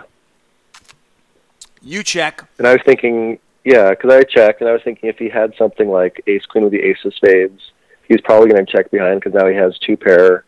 And while that doesn't necessarily change the relative strength of his hand, it definitely changes the absolute. And I feel like people are more likely to check now when they might not have been willing to check before. I can buy that for sure. So you check. He moves all in for $540. So the pot is $1,590 or $1,600 basically. $540 to call.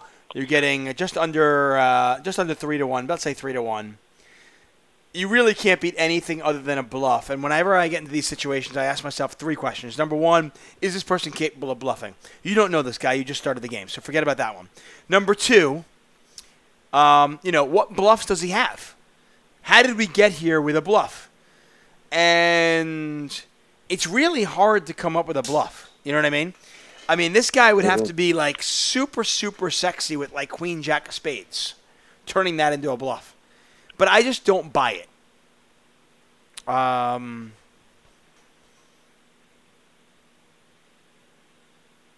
then he says, and he said ace king with the ace of spades. That's a hand that he theoretically could have, but I don't think he's moving all in on the river then. I think he's just checking behind. He might bet, but he might bet smaller too. Yeah. If he thinks he's ahead, he's like, am I really betting 540 into with 8? You know what I mean? He's thrilled that he caught something. It's painful when you flop a set to fold. But I think the fact of the matter is, when you pointed out, you look at it and go, one of the few bluffs that he has in his range is King Jack, right? Yeah. And that got there too. Even if he was doing something slow playing with pocket aces with the ace of spades the whole way, and then now he has a better set. Really, there was anything I could think of him getting to the river with. It was really hard to think. It definitely felt like there might be a cut. You can never discount bluffs altogether, I think, but the likelihood of a bluff compared to a value hand, it just seemed dramatically in favor of the value, and it was relatively painful, but I still slept okay. Folding flop set. Right, and if you're going to give the guy aces just even 5% of the time, then we've got to give him kings too. But the problem is, if he's got kings, he's not doing that on the river. He might do it on the turn, but then he's going to slow down on the river. So it's just, I mean, I agree with you. We can't always discount bluffs. I remember, we talked about this, and I think, when we assume things, sometimes when we make too many assumptions, we can get ourselves into trouble. And when we look at a player and go, oh, this guy never bluffs, you know what I mean? Let's try to get away from that because, maybe he does, and we don't know that. Maybe he changed his game. So in this particular case, it's just very difficult to figure out what bluffs he might have in his range. He has no rational bluffs there. So it's kind of really like the only bluff he maybe has, maybe like Jack 9 suited.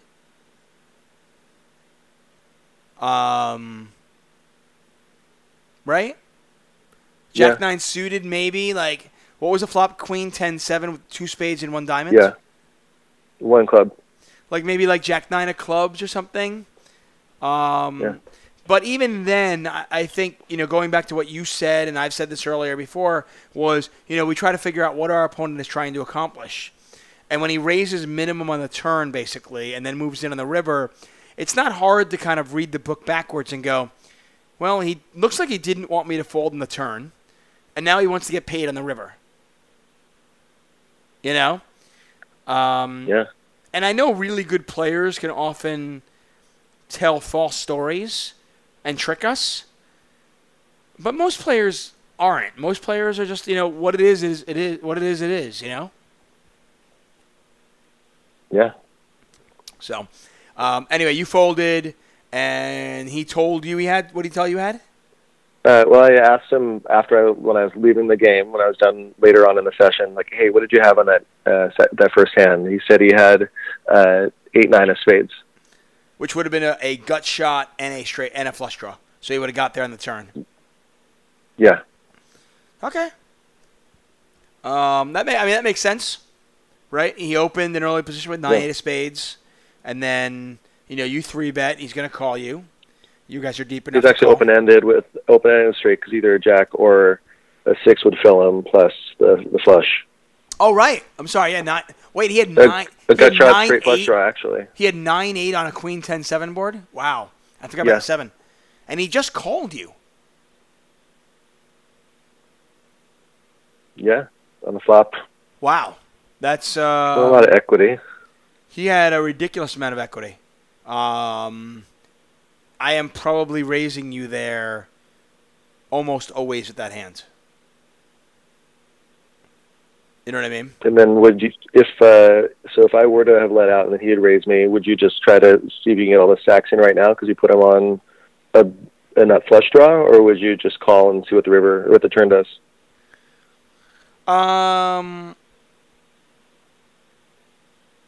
Trying to think. It depends on sizing. So if let's say you had made it 75, so 150 in there. You let out for 100. Give me a sizing that he's going to raise it to. Say he makes it 350.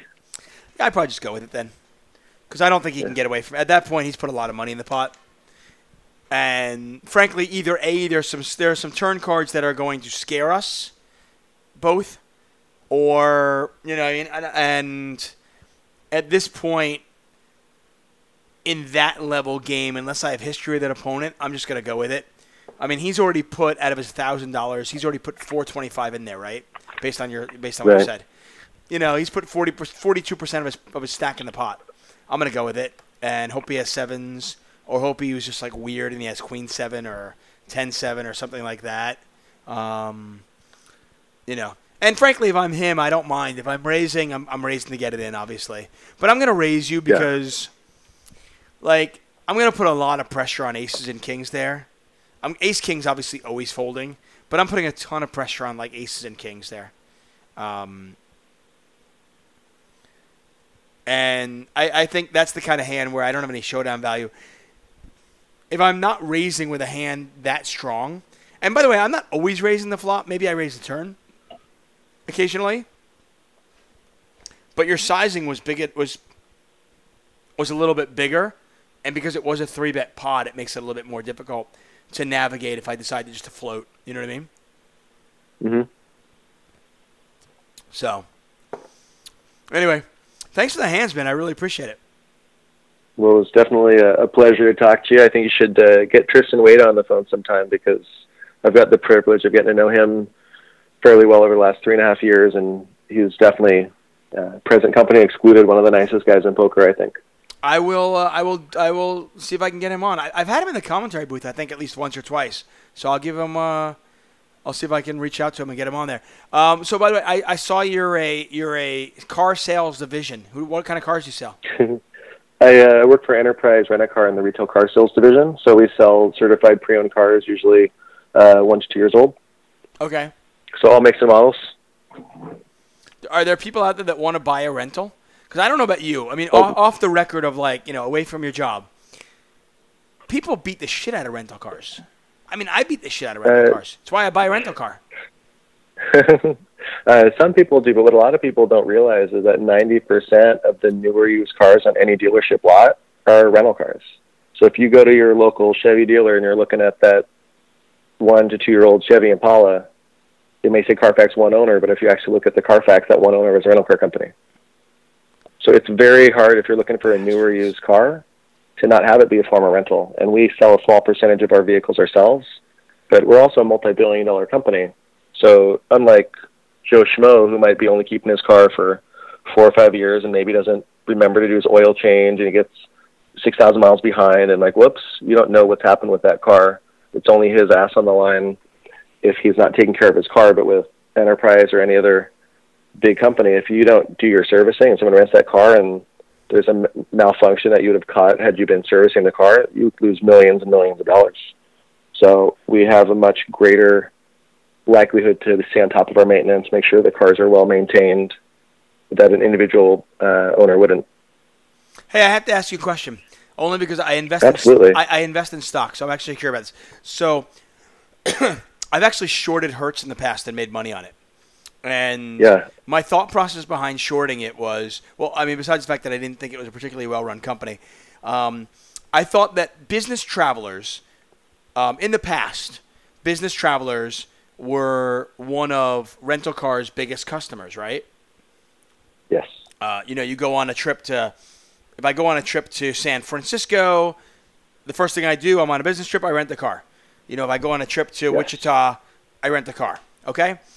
But now with Uber and with Lyft, when I travel for work or if I travel for pleasure, like if Bart and I go on a sports weekend, we used to rent cars. Now we don't, because it's just easier to just go Uber everywhere. We're just like, you know what? It's probably going to be similar priced anyway. Rental cars like $45 a day. We can Uber. And this way we don't have to worry about parking. We don't know the area. And I can have a couple of beers and not worry about drinking and driving. So I just end up Ubering. And that was my thesis behind one of the reasons why I thought the rental car business was going to have trouble and why I shorted Hertz. Curious your thought on that.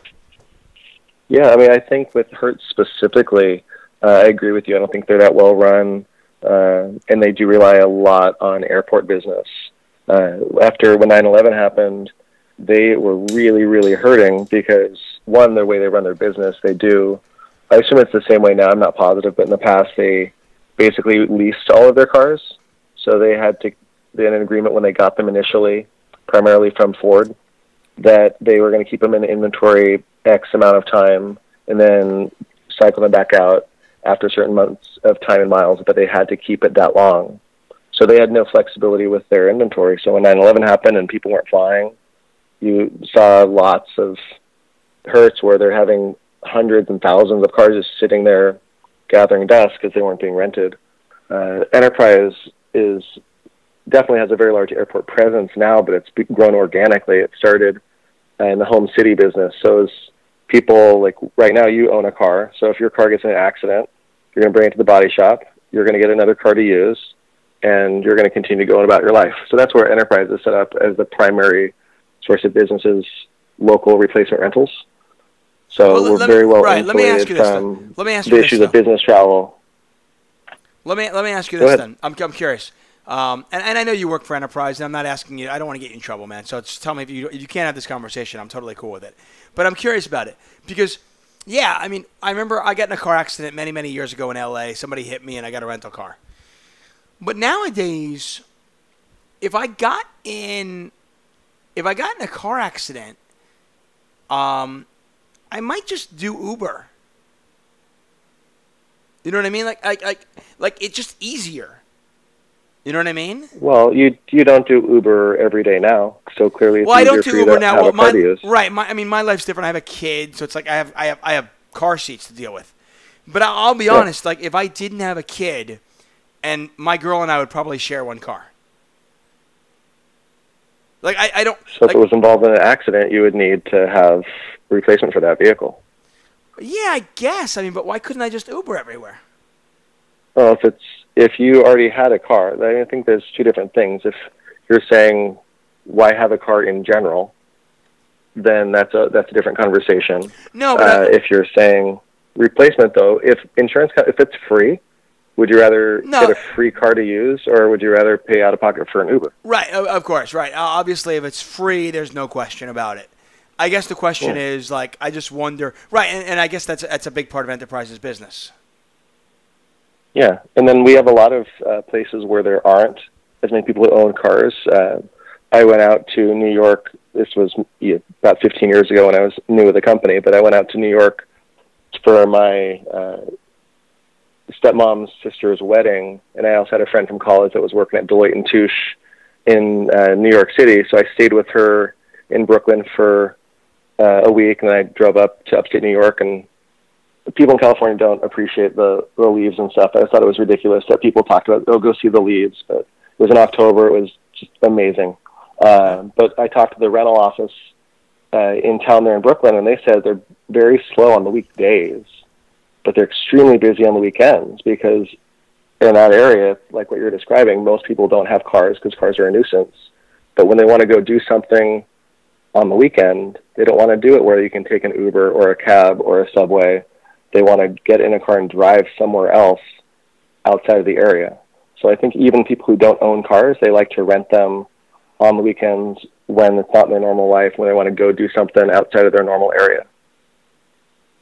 Yeah, I can get behind that. I mean, especially like Manhattan. I mean, when I moved to London, I remember I drove cross country, sold my car, moved to London, didn't have a car. So when we went like to the Lake District or outside of London, I would actually rent a car. Now, then again, I mean, Uber wasn't really a presence then. And again, to your point, I mean, I'm probably not getting an Uber to go like, if I'm going 45 miles outside of town, I'm not getting an Uber. If I live in Manhattan and I don't own a car, I'd probably more likely to rent a car to drive to the Hamptons than I would be to do anything else. I was curious. I was curious of what your take was, because that was my thesis behind like the short of Hertz was that.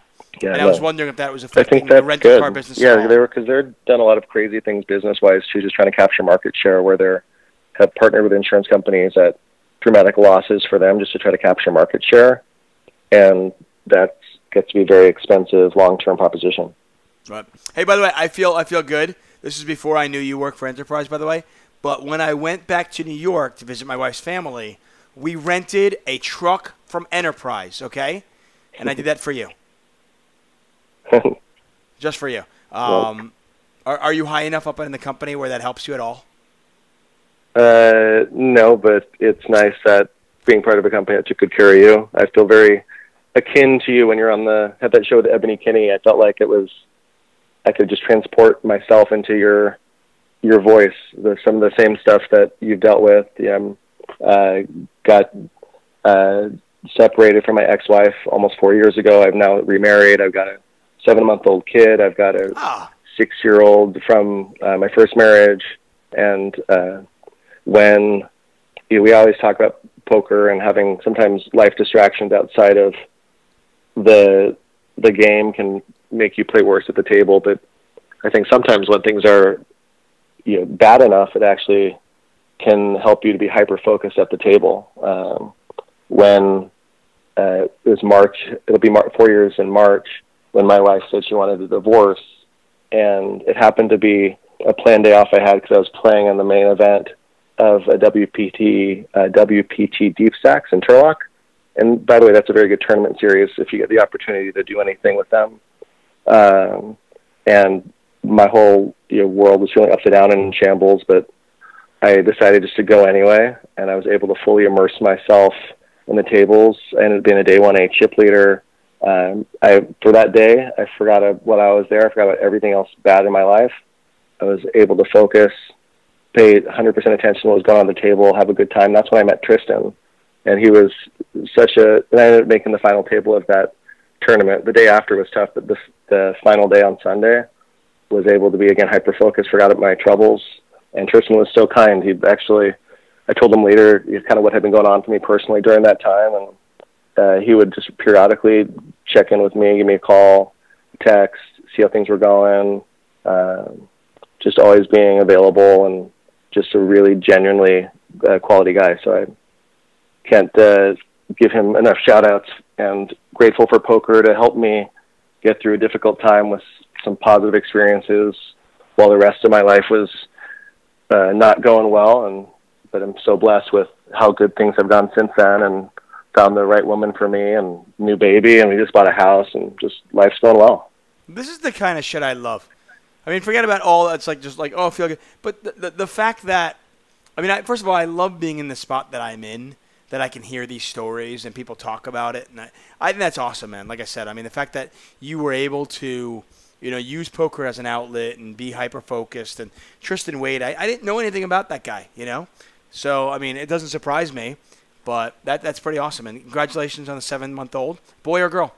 Yeah. Another boy. He's still not sleeping through the night. My wife is very kind to, she peeked in on me once as we've been talking. I let her know we're wrapping up, but I said, hey, I'm going to be talking to David Tuchman tonight. So from like 10 to 11, can you be on baby duty? And she's been kind enough to be doing that while I've been talking to you. That's awesome, man. Hey, well, say hi to your wife, and what's your baby's boy's name? Grayson. It's named after my mom who passed away about 8 years ago. Her middle name was Grace, so named after her. And his middle names are Kenneth Edward, so that's after her grandfather's first name and my father and his father's middle name of Edward. So he's got a lot of ancestry going on with his name, Grayson Kenneth Edward Miller. And he's got many names too. Many names. So great a child, couldn't just have 3. He had to have a 4th one. Right, the boy of many names. Hey, man, listen. How did you end up, real quick, how did you end up with Springsteen as the middle name versus just Bruce? Because that doesn't quite flow as smoothly. No, I know. Honestly, it was my wife. Being a David, growing up with David, I never wanted common names. I hated my name growing up. There was always 3 kids in every classroom named David. There was always 2 kids on every team I played in sports named David, and I hated that. So Phineas was a name that I loved for a long time, and his middle name is Spear. And long story. I'm sure I might have said it at some point, but anyway, long story. Anyway, so my wife and I are really, really big Bruce Springsteen fans, obviously, as people know. Yeah. So she just came to me and she was like, "What do you think about this?" And I was like, "Wow, I love it." And I'll be honest, I wouldn't have liked Silas Bruce. I like odd names and I like different, and I guess she said it to me. She's like, Silas Springsteen. I was like, yeah. I like what Bruce stands for. Obviously we're huge fans. We're seeing him in December, and one of his songs is our wedding song, and yeah, it just felt right. But I can't take credit for it. It was all my wife. Did she figure out what Silas is allergic to that she's been eating? I don't feel like you've updated us with that. It's not dairy, which is the good news. So my wife is back on dairy, which is really good. Gluten? She's still gluten-free. She's still soy-free. Where's the solidarity? I see you're drinking beer. Yeah, no, she's actually found, there's a couple of gluten-free beers she has found, and I've been able to find them. One called Omission, for any of you gluten-free guys out there, or gluten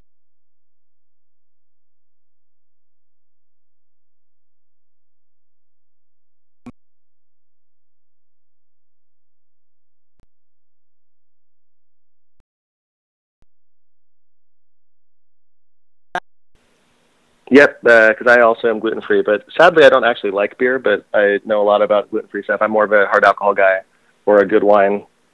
Okay, cool. I will. You know what? I am going to. I will push her because she loves. I'm not a big Corona guy, but she likes Corona. She really likes Corona. Yeah, just tell her to Google it. Is Corona gluten-free, and she'll see. And I assume no one gave any fresh-baked chocolate chip cookies tonight. I saw toothpaste, but no chocolate chip cookies. Right, yeah, no chocolate chip cookies. That was funny, by the way. I mean, like I said, I got into that interesting debate. The only thing I got was toothpaste. I'm sorry. Why? Don't give toothpaste. I understand what you're trying to do, but, like, you know, like my kid doesn't want to get toothpaste from you, okay? Yeah. Now, I will. It's a small pack of toothpaste, so I will take it to the Czech Republic with me. It's really well. It's convenient because I'm not going to take. I'm probably just going to take like carry. Yeah. So it's really convenient. But yeah. Just don't play high limit with the owner of that casino. I've heard things. No comment on that. Okay. So you know what I'm talking about, though. I do know what you're talking about. I do know. Okay. The I understand you are going there. Yeah, no. But you don't play that big anyway. You usually play what the biggest is usually like 10, 20. At what point do you not feel comfortable size-wise? I know you've talked about that with the Pork biggest I've ever, that's bigger than you feel comfortable with. Yeah, the biggest I've ever played is 25-50. 10-25 is probably the biggest I'd really feel comfortable though. Would you find you'd play overly tight? What do you think how would that affect your game? I mean, if I jumped on like a Poker Night in America game, you mean? And played like, let's say I played Poker Night in America, it was 25-50 with a straddle. Like, I would play Poker Night in America, but I would hate when the straddle came in. But because I know that if it came on, that I would have to do it also, that it would be like, oh, God. And then suddenly it's a 25-50, 100 game. I don't know if it would make me tight or if it would actually do the opposite, and I would be so cognizant of being like, oh, I can't be too tight, that I would actually play it too loose. You know what I mean? Yeah. And like, but maybe overall, you wouldn't mind doing televised stuff? Because I know Bart does Live at the Bike now, and I'm glad that you guys have that relationship back. Yeah. I don't think I've ever seen you on a live cash game. If you browse through Live at the Bike, I have been on probably about a dozen times, and I'm going to be on again. I promise. Bart was actually I was just talking to Bart about this. He's like, you should play on the show, and it's funny. I've got a really good relationship with Stones Live as well. And I want to go up there. But as you know, with a young kid, and as much as I travel, it's really hard to rationalize to my wife that, yeah, I'm going up to Sacramento for a couple nights to play poker. So I'm trying to figure it out. But when I get back, fortunately, it's been a kind of a hectic travel schedule because I was World Series for a while. We had the baby. Then I went to Brazil. Then I went to London. I'm going to Czech Republic on Thursday, but I get back on the 11th, and I'm not going anywhere till February. So I will be on Live at the Bike at least once or twice in that period. I promise. Very exciting. So, do you know what level you're going to play? I don't know yet. It depends on the game, really. I could play a 5-5. I could play a 5-10. Either way. Either way would work fine for me. But I haven't given it that much thought, I'll be honest with you. I probably should have. Can I ask one quick I feel like this is good. Question? This is good. I actually feel this is funny. You're like the guest, but now you're interviewing me, which is kind of cool. Well, something interesting happened one of the last times I was playing. It was 10-handed. I was seat 2, and this guy sat down in seat 10, and apparently his thing, and other regs at the casino confirmed, is the first time he's under the gun, he likes to just blindly go all in.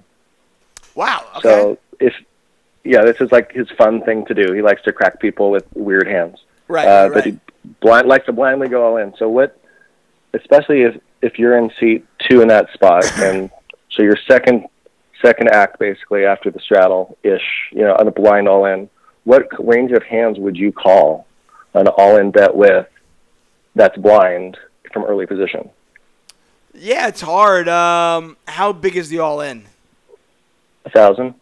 So 200 bigs? Yeah. Man.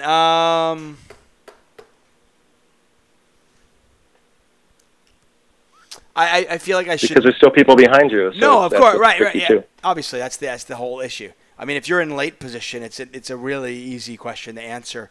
I mean, it's a math question generally, but I'm just trying to. I mean, I feel like I should know this from a mathematical point of view. But this is the thing that's interesting. If you call, are you less likely to get somebody else to like let's say you were to call with a hand like ace 10, right? Which is certainly vulnerable. But if I go if the first guy goes all in for 1,000 and you call in second position next to act, and then I'm on the button with ace queen, what am I doing with ace queen? I've got to fold it, don't I? I think people are more likely to call because now they're like, oh, I've got odds now because there's more people in. Because that could very well either that other person could have 8s, 9s, 10s, or jacks. Because again, they're calling a random. Yeah, random but it's also a guy calling from early position though. Yeah. Like I just feel like if I'm overcalling the guy who called from second position, then I've got to have a pretty strong hand. Like, what do I do when I have like pocket 8s? If it folds to me, obviously it's an easy snap call. I'm fist pumping getting it in. But like if I have 8s, like if the under the gun guy, if the crazy guy moves all in, and you go all in over the top, and I have 8s, what do I do? Yeah. So part of me feels like you could probably call a little lighter than you'd think. But I don't think I don't think you can call that light. You're just in a really shitty spot. It kind of goes back to my thought process when I used to always say people always think they want to be on the left of the maniac, and I always say no, I want to be on the right of the maniac. Yeah. Because of that exact reason, I know what he's going to do. I can limp in. He's going to raise. I get 3 callers, and then cool. I can repop it. I can see what everybody else does when he makes some stupid move or some crazy move. Off the top of my head, I think I'm probably calling with ace 10 plus, and maybe 8s. Yeah. And would you call wider if he had you covered? Like if you happen to have 300 in that spot and he went all in blind for 1,000, are you going to call wider or less wide because people are more likely to call you now because it's a smaller intentionally called bet and they've got the $700 of the other guy's blind money? You're throwing some good math questions at me that I don't know the answers to, but I like this though. It's testing me. I honestly, I get as much. When I always tell people when I coach somebody, I get as much out of it as they do, or more. And hopefully this could be the same thing. I think it probably evens out because my guess would be I should probably call lighter because I'm only calling 6. It's only a 60 big blind shove effectively, so I can probably call lighter. But because of that same fact, my opponents are going to call lighter, so it probably factors in, and I'd probably still keep it at like ace 10 and 8s. Yeah.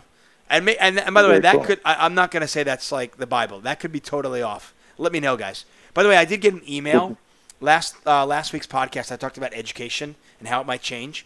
I had a professor email me and talk about it. And he kind of refuted some of the stuff that I said. But it was a really, really well thought out email, and I appreciate the shout out from the guy because he kind of came out and he just said, those online lectures are almost unwatchable. And I kind of agree. So, anyway, anything else, Ben? No, I appreciate all the time, and it was truly a pleasure to get to talk to you. You too, man. Congratulations on the marriage, the wife, and everything else that's going on, man. Good luck to you. Yeah, and if you get to be a shooting star again or you find yourself in the Bay Area, definitely drinks on me. Oh, sweet. Awesome. Where do you live? Walnut Creek, East Bay. About, I don't know how well you know the area. I don't know it really well at all, but I can figure it out. You go Oakland and you keep going more inland, and then it's about 15, 20 minutes from there. They rebuilt the Bay 101, didn't they? I'm not positive. I'm up. My local casino is the California Grand, which is in Pacheco. Okay. But I'll play at the Oaks in Emeryville with some regularity. But yeah, San Jose is it's about an hour south.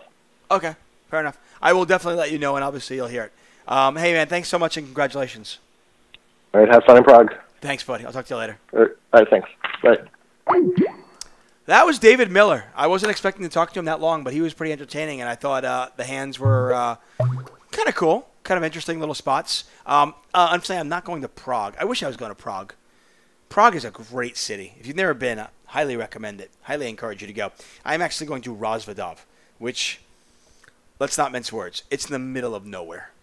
It is about an hour and a half drive from Prague, or about a 2-hour drive from Munich. I'm actually flying into Munich, and then I've got a car taking me to Rozvadov. So it's really not in Rozvadov. In fact, there are some trips that I take with 888 or with the World Series where I think, I'd love to bring my wife with me. She'd have a great time here. Rozvadov is, for a poker player, it's great. I mean, King's Casino is the biggest poker room in all of Europe. And if you love poker, it's fantastic. But, that's not really going to play well with my wife. Anyway, let's see what's going on here. Darren Hamilton, thanks, man. I appreciate that, buddy. Pepper Car agrees with me. Says rental car companies are under stress due to Uber. He also asked me, did you dump the Jets? I have not dumped the Jets. I am still a diehard Jet fan. But I bought this jersey. It's Kenny Stills jersey because his daughter had cancer. And apparently all the proceeds from the jersey his jersey went to cancer research. So my wife and I each have one Kenny Stills jersey. I don't even think the guy's in the league anymore.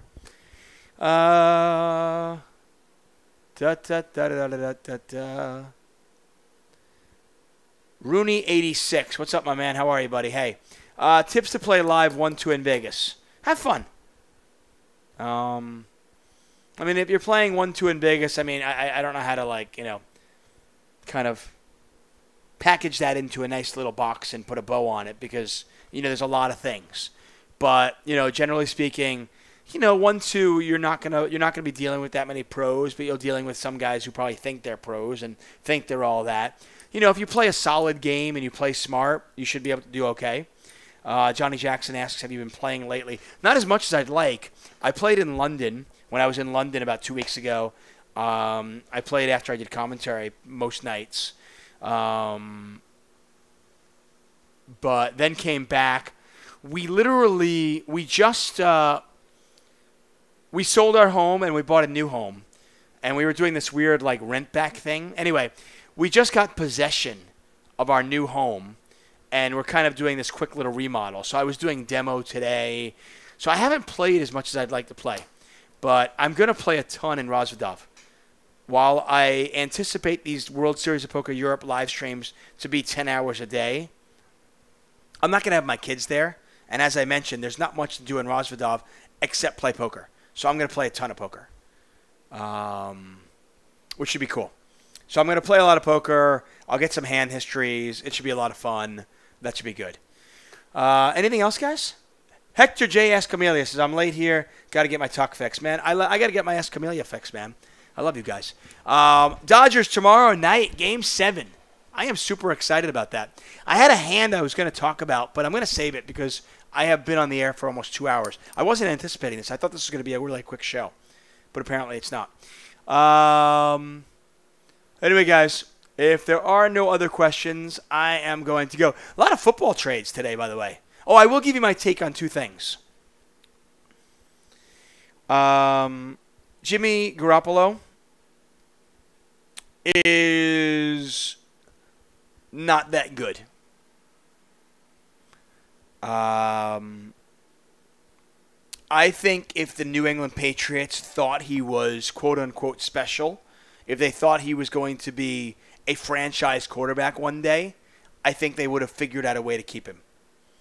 Come hell or come high water, I think they would have figured out a way to keep him. And the fact that they let him go for just a second-round pick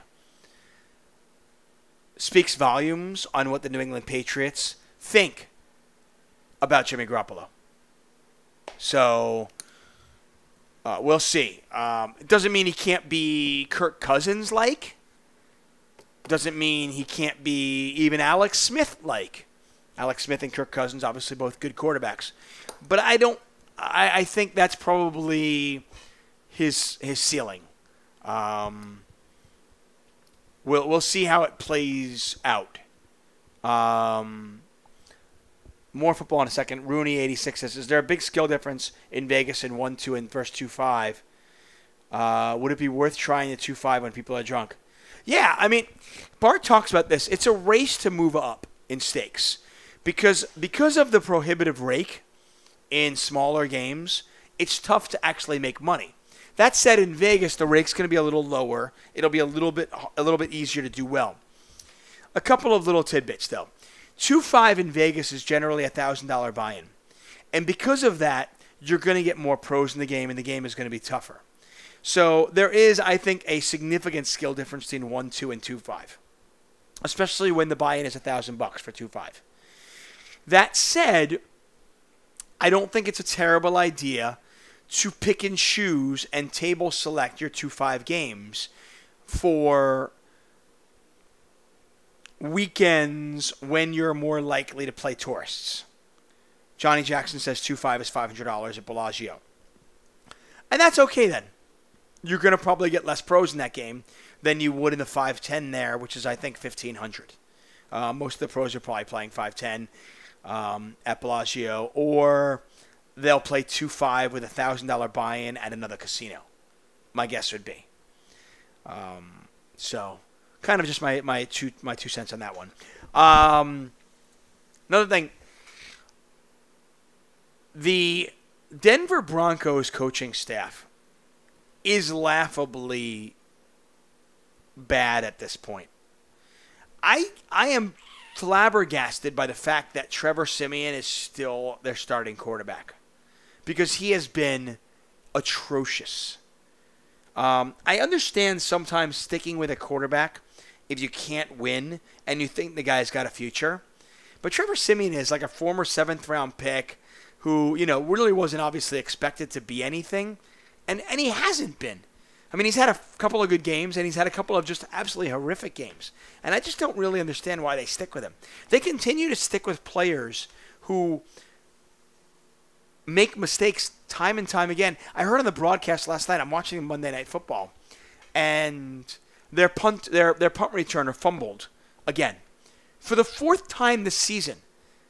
And you heard John Gruden say, he goes, if my punt returner fumbles, he's not going to be the punt returner. Do you think a punt returner could fumble 3 times for Bill Belichick and get the chance to fumble a 4th time? It's like, this isn't like Pop Warner. We're not trying to make guys feel good. You're a coach of a team trying to win games. I don't know. I mean, and last night, another thing, every time Denver ran the ball, they had success. C.J. Anderson was like, every time I looked up, it was like 9 yards, 7 yards, 10 yards. Like they were running the ball. They had a lot of success. I mean, well over 100 yards rushing, but they couldn't pass the ball for a lick. And I just don't know why they got away from that. Amazingly, the game was 20-13 at one point, and they still could have just run the ball. I don't know. Anyway, it is what it is. But yeah, that's my take on the Denver Broncos and my take on... I gave my take on this New York Jets last week. By the way, it was pretty funny. Somebody linked me. The writer of Game of Thrones is a diehard New York Jet fan. And he actually talked about, pretty much, he echoed what I was talking about last week, where it's like the worst place you want to be as an NFL team is where you have basically no chance of getting the number 1 pick, but also no chance of making the playoffs, which is where the Jets are. Which basically means the Jets are going to get like the 6th or 7th pick and suck for years on end. We're just going to be mediocre forever. That was my take. Anyway, like I said, I thought it was funny the Game of Thrones writer echoed those sentiments. But that was my take on Jimmy Garoppolo. I talked about this last year, actually, when people were like, Tuck, you're crazy, they're going to trade him. And I go, it's one of those weird things where I go, if they trade him, if the New England Patriots are willing to trade him, I don't know if I want him. You know what I mean? Anyway, guys, I am going to get out of here. I've enjoyed my beers. I've talked about Two Hearted Ale many times. A delicious ale. This is fantastic. An award-winning beer. It's an American IPA that is worth it. It's out of Michigan. I have had this many times on the show. Very good. My other beer of the night was Sunny Days out of Barrel House Brewing Company. 5.2% alcohol. Also fantastic beer. Cheers. I love you guys. Anyway, God bless. Good night. I will see you in the Czech Republic. I believe the live streams are on WSOP.com/live. So check those out. Once again, if you want to check out Crush Live Poker, the code is DTA411. Once again, DTA411. Good night. Goodbye. I'll leave you with some music. I'll leave you with this.